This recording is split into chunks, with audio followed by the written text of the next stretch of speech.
Filosofía o sabiduría indígena. Una enseñanza que nos dejan nuestros antepasados indoamericanos es que para la existencia y la continuidad de la vida, debemos cuidar a nuestra madre naturaleza, nuestros hermanos árboles y animales, así como a los ríos, lagos, mares, océanos y sobre todo, al aire oxigenado que nos permite respirar y vivir. Una máxima filosófica indoamericana es: yo soy tú, tú eres yo, que nos habla de que todos somos hermanos, hijos del sol y de la tierra. Esta filosofía de hermandad solo fue posible en una sociedad en la que no existió la propiedad privada.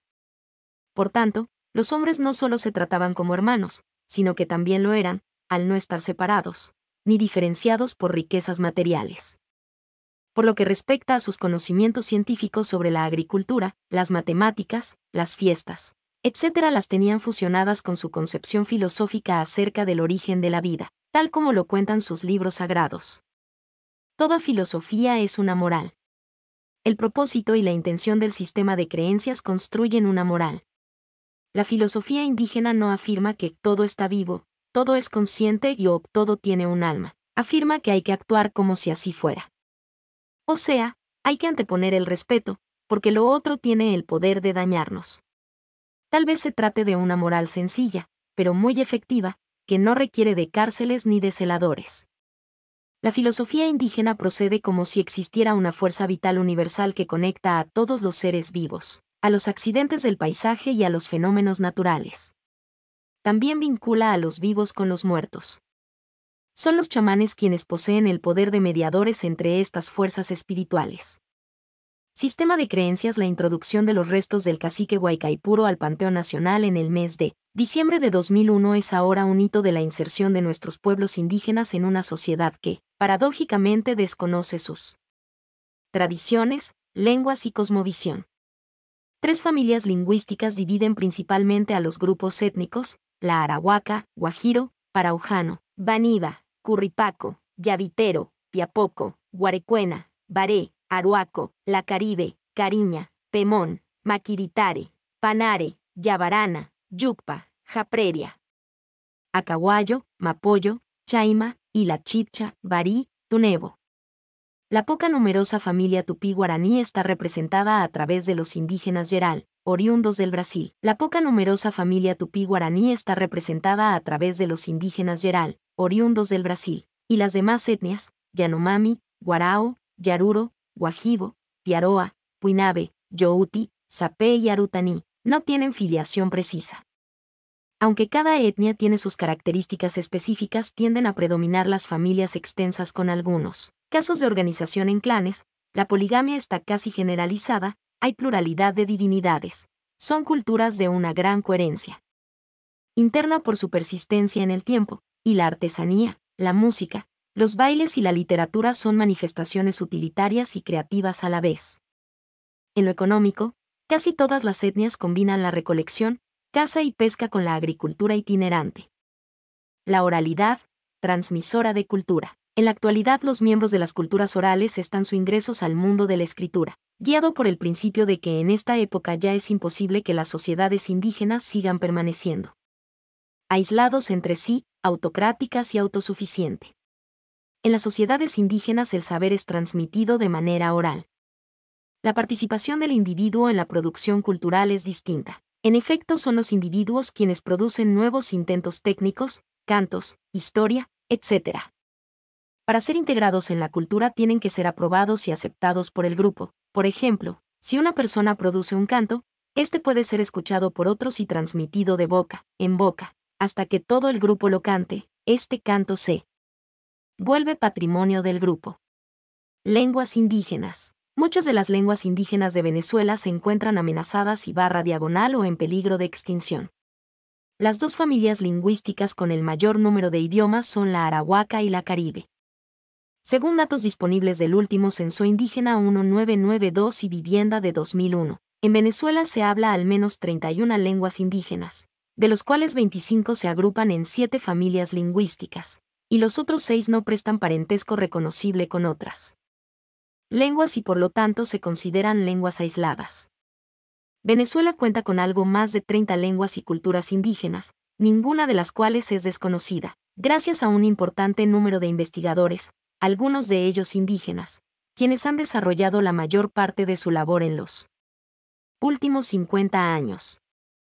No obstante, la riqueza de estas manifestaciones es tal que aún falta extender y profundizar mucho más esta labor. Antes de poder afirmar que, no obstante, la riqueza de estas manifestaciones es tal que aún falta extender y profundizar mucho más esta labor. Antes de poder afirmar que poseemos un conocimiento realmente sólido de este campo, por lo que se hace necesario seguir investigando y emplear en grado creciente las nuevas tecnologías electrónicas y computarizadas para la recolección y análisis de nuevos textos emergentes, a veces muy distintos a los ya conocidos.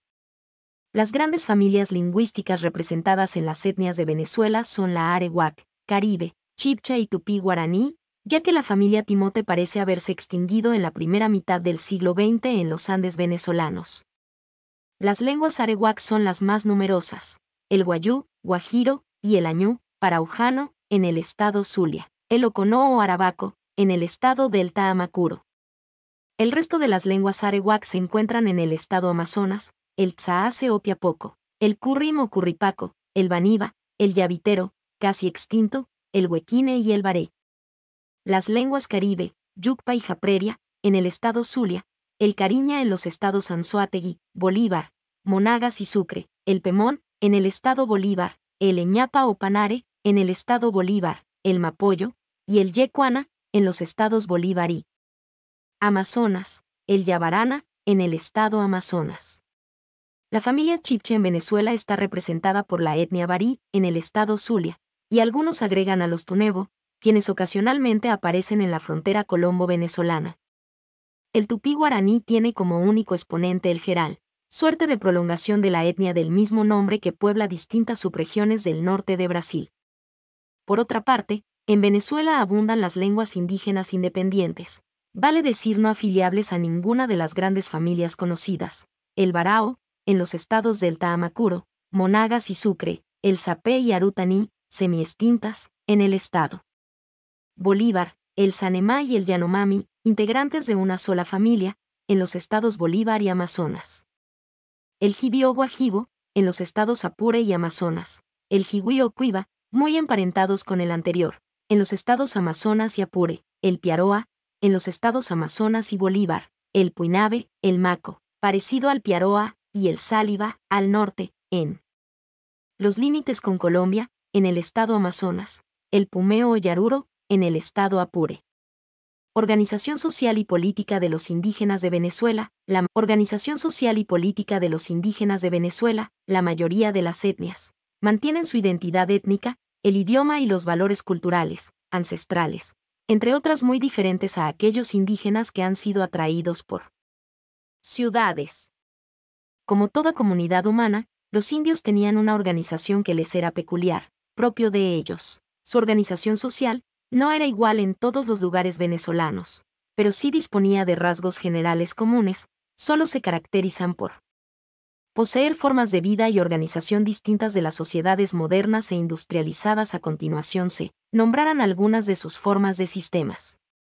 O social y político. Los pueblos originarios de Venezuela se caracterizan por poseer armonía con el entorno, tener capacidad de adaptarse y obtener de él los recursos necesarios para la subsistencia.